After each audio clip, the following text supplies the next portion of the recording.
Et aujourd'hui, je pense qu'il faut féliciter la justice burkinabé. C'est une leçon qui est donnée à pratiquement beaucoup de personnes aujourd'hui. C'est vrai, la plupart du temps, on accuse des menus frétins de s'être rendus coupables des faits de corruption. Mais les gros poissons même sont là. Et je pense qu'aujourd'hui, cette situation-là va faire en sorte que beaucoup de personnes vont pouvoir se ressaisir, parce que nous savons très bien, si la justice est corrompue et que la douane aussi est corrompue, alors là, c'est la catastrophe totale, parce que c'est la douane qui contrôle pratiquement tout ce qui doit rentrer dans le pays. Et imaginez que la douane laisse passer peut-être même des produits périmés au pays, tout simplement parce qu'on a glissé des espèces trébuchantes et résonnantes à certaines personnes ou bien à des douaniers. Imaginez que le juge qui doit faire son travail et être le garant de l'intégrité le garant de l'intégrité en tout ce qui concerne la justice dans un pays, se rendre lui-même coupable des faits de corruption. Imaginez un peu ce que cela peut être. C'est une société en dérive. Et donc je pense qu'aujourd'hui, la situation est assez claire. Sûrement qu'il y a encore d'autres personnes tapis dans l'ombre, mais je pense que ça, c'est pour donner une certaine leçon à d'autres personnes qui aimeraient s'aventurer sur ce terrain-là. Aujourd'hui, je pense qu'au Burkina Faso, la rigueur est de mise. Ibrahim Traoré, il est venu au pouvoir, ça fait déjà pratiquement 3 ans, si je ne me trompe pas, mais il est en train de poser des actes forts, et je pense que c'est ce qu'il nous faut dans la plupart de nos pays pour arriver à un développement harmonieux, parce que la plupart du temps, on voit des individus dans certains pays qui sont beaucoup plus riches même que l'État, parce que ayant détourné des fonds publics, des pays dans lesquels les politiciens sont des milliardaires, alors qu'on sait très bien que ce ne sont pas des industriels, ce ne sont pas des entrepreneurs, ce ne sont pas des gens qui ont hérité des milliards des parents, ce ne sont pas des commerçants, mais ce sont des milliardaires. Et il faut juste voir leur train de vie, il faut voir les immeubles qu'ils font construire de partout. Et là, vous vous rendez réellement compte que ce sont des gens qui détournent les deniers publics. Et donc, je pense que le gouvernement vient de poser un certain nombre d'actes, mais il va falloir aller beaucoup plus loin et peut-être vérifier même la gestion précédente de certaines personnes, de certains dirigeants, pour voir si les gens ne se sont pas rendus coupables de détournement de fonds et même de corruption pour arriver à engranger toute la richesse qu'ils ont aujourd'hui. Donc moi je félicite l'État burkinabé. La corruption se nourrit beaucoup plus de l'impunité. Aujourd'hui, si on montre réellement qu'on va punir ceux-là qui se rendent coupables des faits de corruption, alors je pense que la République burkinabé ne pourra que mieux se porter, et les gens auront des limites désormais avant de poser un certain nombre d'actes. Merci beaucoup. À vous, Gabin Djao. Dieu donné, si on nous parmi les personnalités condamnées, il y a certaines personnes qui sont un peu connues. On se rappelle ce magistrat qui a présidé en 2021 le procès de l'assassinat de Thomas Sankara, qui a aussi condamné à 18 mois, à 15 mois plutôt d'emprisonnement ferme.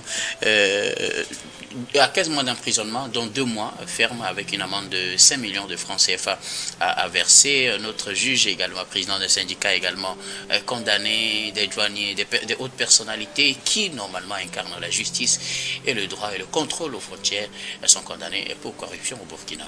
Non, mais c'est la preuve aujourd'hui que le Burkina ne chante pas la lutte contre la corruption, mais le Burkina fait dans la lutte contre la corruption une réalité. La plupart des pays africains en chantent et en font un fonds de commerce. Par contre, le Burkina Faso y va avec une sorte de réalisme aujourd'hui. La preuve, c'est que les faiseurs de loi sont sous le verrou de la loi. Et donc, ailleurs, on croirait qu'il y ait des personnes qui sont des intouchables, même quand elles agissent mal devant la loi et devant la fourchette de la corruption. Mais ici, sous la gouvernance du président Ibrahim Traoré, tout le monde est logé en la même enseigne lorsqu'il s'agit de la lutte contre la corruption, le respect de la loi, le respect de la chose publique. Aujourd'hui, je peux encore le rappeler que le cancer qui gangrène le développement sur le continent, c'est bien la corruption. C'est un cancer dont l'antidote serait très difficile à trouver au milieu des dirigeants aussi, entre guillemets, corrompus, ou alors qui facilite la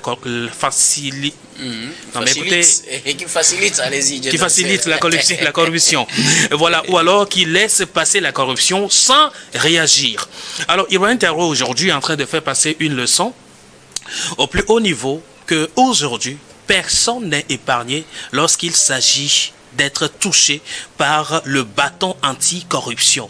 Des juges, des magistrats qui sont censés exercer dans le respect de la loi, appliquer la loi, et aussi des punitions qui vont plutôt avec, sont aujourd'hui sous la plaque de la corruption. Et donc ce n'est pas quelque chose qui laisse indifférent. Hein. Lorsqu'on prend le cas de ce juge vedette qui a siégé lors du procès de Thomas Sankara, en soi, c'est une personnalité influente.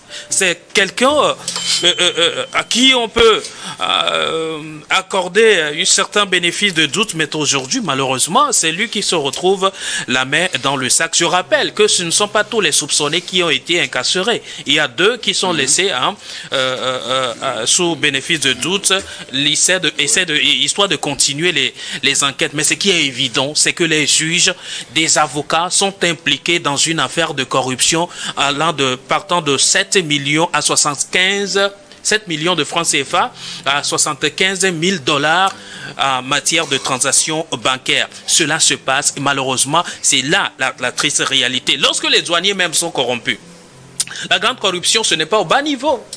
Ce n'est pas avec les 500 francs, les 10 000 francs, les 100 000 francs. C'est des milliards. Et c'est au niveau aussi des politiques public, malheureusement. Aujourd'hui, les gens viennent à la politique pour devenir milliardaires, alors que des opérateurs économiques triment et suffoquent. Pourquoi faire de la carrière politique un métier et devenir milliardaire? Malheureusement, si la corruption ne passe pas par là.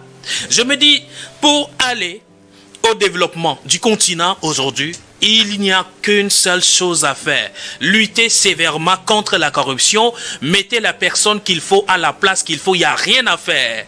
Je suis de ceux-là aujourd'hui qui dénoncent ce discours selon lequel l'Occident nous a appauvris, l'Occident nous a mal fait, l'Occident nous a fait ceci, l'Occident nous a fait cela. Qu'est-ce que l'Afrique fait jusque-là?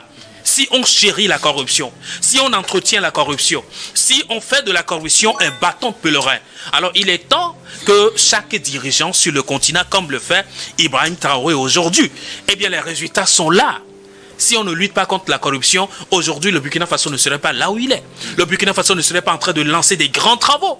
Tout le monde sait qu'aujourd'hui, il n'y a plus question d'aller dans les couloirs pour sortir de l'argent et laisser des chantiers inachevés. Tout le monde sait qu'on ne peut pas négocier le traitement des chantiers aujourd'hui. Vous prenez un chantier, il faut le finir comme cela se doit. Et donc chacun à son niveau sait ce qu'il y a lieu de faire. Maintenant, s'il y a des gens qui pensent qu'ils sont des intouchables et qui négocient encore dans le sens de la corruption, je pense que le bâton de l'anticorruption est là pour frapper. Et c'est ce qui est en train de se faire là au Burkina Faso. Moi, je ne peux que dire bravo au pouvoir Ibrahim Traoré. Merci.